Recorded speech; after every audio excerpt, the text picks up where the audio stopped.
Yeah. What's up, everyone? Welcome back to another edition of Sports to the Wire. For those of you who are actually new to the channel, I am your host, Steve Rashid. My boy on the other side of the panel there is Eric. What's up, guys? What's going on? What's going on? Peace.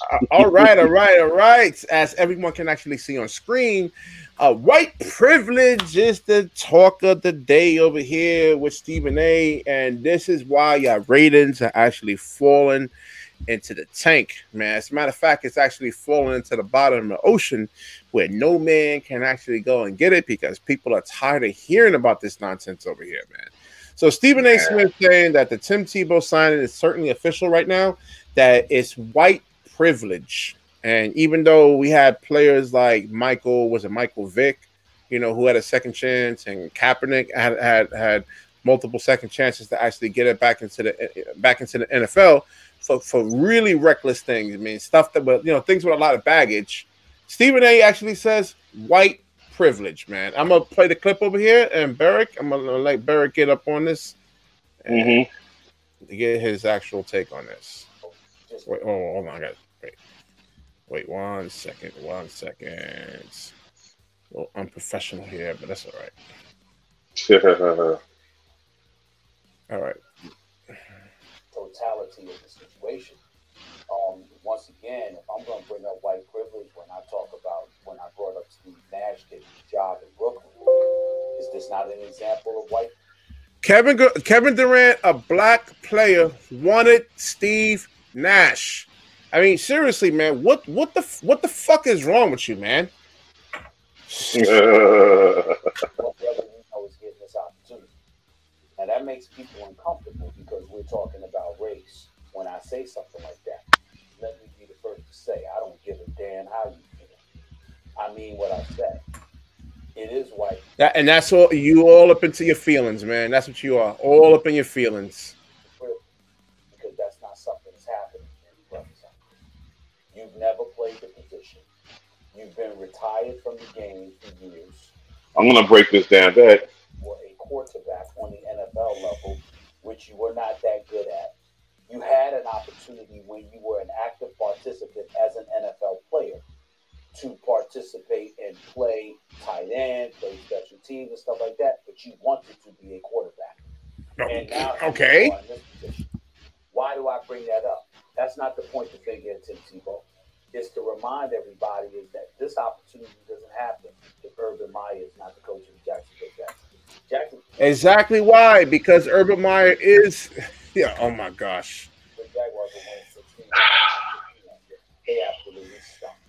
And as far as I'm concerned, you could have gotten an equipment manager to play for that squad as bad as they were. Okay? They didn't think about calling Tim Tebow then. They didn't think about calling Tim Tebow the year before that when they were having their problems. But all of a sudden, Urban Meyer comes there. And as a result, Tim Tebow gets the job. It gets an opportunity. You hear this? Barrick. Did you actually hear this nonsense over here that's actually spewing? I mean, he's... I hear it loud and clear, homie. I hear it loud and clear. On this show, hold up. When George Floyd ultimately was murdered by Derek Chauvin, the cop, and you saw people riding. It wasn't murdered, you fucking idiot. It wasn't just about him. It was about the symbolism of what transpired. Because black people have repeatedly... He's going to get negative feedback from this, I can tell you that much. From us, yeah. Well, not just from us, man. You just don't come out and say you don't give a damn. All right? Of a different ilk, of a different ethnicity. Getting opportunities we know we would never get. That's where the word white privilege comes from. The word Stephen A., you're making $8 million a year as a black man. What are you talking? If you're good at what you do, race is not a thing over here. What are you talking about? White privilege comes from. Well, here's the thing. We're going to talk about white privilege or black privilege got nothing to do with the fact. I'm going to break down Tebow. I did this on the previous show. I'm going to break down Tebow and the whole schmoo. But go ahead. You're not about giving up your white privilege, etc. And my response to that months ago when I had that conversation with you is that if you have a 50-yard head start and you get to race and we're both going at the same speed, I could never catch you. In other words, there's no way to eradicate white privilege without white individuals giving up some of their privilege. And the reality is that Urban Meyer is in a position where he can exercise. I'm not saying he did it for Tim Tebow because he was white or anything like that. It has nothing. You just said that. In regards to that, I'm simply saying when you see an opportunity like that happen, it is clear that it happens for white folks, and it doesn't happen for everybody else. What I would say is problematic. I believe that we should focus on what they do best. Why you losing your mind over there, homie? Why you losing your mind over there, homie? Listen. Let me break this down, bro. Let me break this down. First and foremost, this is not white privilege. This is the power of a head coach and general manager by the name of Urban Meyer, who has basically made some questionable decisions. Okay, remember the strength and conditioning coach that just brought in? He had all those issues with his black players back in Iowa, right? All right. It's not Urban Meyer's fault that the ownership in Jacksonville don't have the balls to tell Urban Meyer, you can make this move, but you shouldn't make that move. Because if I own a team, you have to come to me and say, well, Mr. Brown, listen, I want to grab this person, I want to grab that person. Do you feel this is going to be a good fit? I say yes or I say no. The bottom line is this. Tim Tebow cannot play the position of tight end. Why? Because he's never played it. Why is he on the team? To try to compete for a position. He hasn't made the roster. He's just on the team to see if he can make the team. No. It's official. He got signed to a 1-year contract. Rashid, listen to me carefully, bro. This is football, not basketball. You can be signed. It doesn't mean you're going to be on the team. Yeah. By the time the first week of September starts, there's a 53-man roster for every NFL team. If you have shown the coach that you can compete for a position, you will make the team. Doesn't guarantees me. That's what everybody got to remember. Slow down. The man's just getting a shot to play a position that he does not know how to play. Okay? Now, they think that this man's going to come and galvanize. Let me tell you something. Half the locker room already got a problem with the signing. Because this guy hasn't played since 2015. But he knows Urban Meyer. And the owner of Jacksonville don't have enough balls to tell Urban Meyer that's not a good deal. But somehow, some way, Urban Meyer took him to sign and give him a 1-year deal. Well, you think he's going to make the squad? You think Tim Tebow's going to make the squad by September? Well, I ain't going to put that word out there on social media, but I think we all know the answer to that. So, Stephen A., you got to be understanding. You can't come out there and run white privilege. It's got nothing to do with that, bro. It's got nothing to do with that. Well, it has a lot. All right, go ahead. No, finish up. No, all it has a lot to do with the fact is that I know somebody. How many people you know on the job that will hook you up with overtime? Yeah. Okay? So you, Tim Tebow, and so I'm not gonna mention names, but you know, so and so over at the depot, you know who he is. He gonna bless you. Why? Because you're cool with him. And that's why Tim Tebow's on the team. Simple as that. Simple as that. Right? Yeah. And listen, man, everybody's gonna have advantages in life. There's gonna be some people, because of their circumstances and situations, sometimes you're born with different genetic advantages over other people. Not everybody can actually go out there and be a pro basketball player, a pro football player. You know, it's all about genetics for the most part. If you're like 5'7", 5'9", you're not going to, you know, the probability is extremely low. I mean, certain times you're going to be blessed with a certain job and certain money, which you can actually there's a lot of black people in this country that have certain advantages over white people and vice versa. You know, so I mean, he needs to stop this nonsense over here, man. This is making black people really, really look bad over here, man. I don't know what is he trying to actually. This, like I said, the ratings are in the tank for a damn good reason, and this is one of the main reasons right over here, man. That the whole dividing. Yeah, you cannot. Yeah, exactly. Divide. You really can't come in here and continuously use a person's color as the reason why they're signing. I mean, if you try to paint that picture, and you're gonna say, well, when's the last time we've seen a black person get that kind of support? Well, it And has Max happened. Kellerman, man, you standing right there. You're not. It has happened. Exactly, it has happened. I could give you a couple of players that have had this kind of advantage. Well, remember It back, happened. remember the affirmative action? Is that, if I'm saying that right?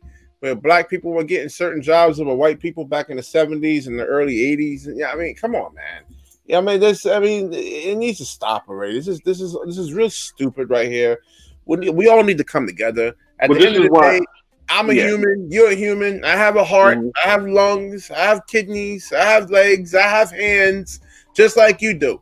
Just like the same thing if you got a white, black, and a black cat. You're still cats. Listen, you got interracial couples out there, so let's not even go that far. You know, the bottom line is, man, you just gotta fall back on that whole white privilege comment, and I don't give a damn. You need to give a damn because a lot of people are gonna find it offensive.